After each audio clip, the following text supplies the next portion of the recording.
all have a sense of personal style and we love to make our place fit the looks we love.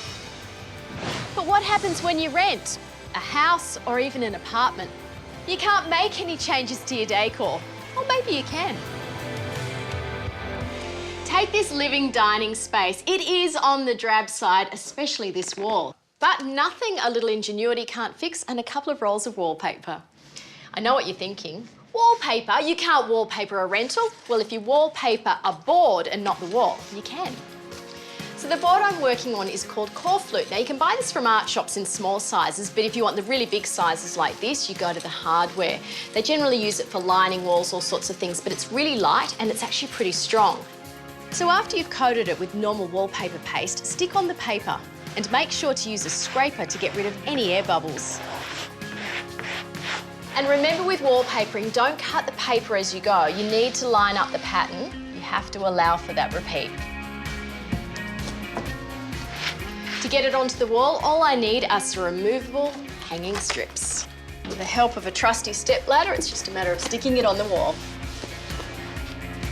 It's a pretty stylish way to create a cosmetic lift for a room. Quick, simple, and the best thing is, when your lease is up, panels come down, no damage, landlord's happy, walk away. It's a pretty typical renter's bedroom. Everything is invested in the bed and the bits and pieces, but nothing is invested in the room itself. But you know, it doesn't take a lot of money or time to create something truly beautiful, a space you want to be in.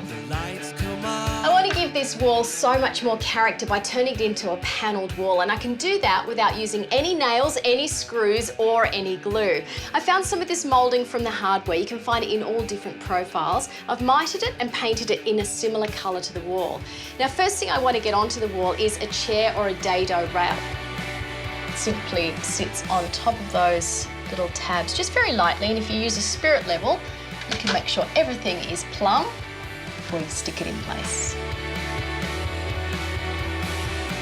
Continue the rail right across the wall and then use the remaining pre-cut pieces to make a series of equally spaced picture frames, kind of like a gallery effect.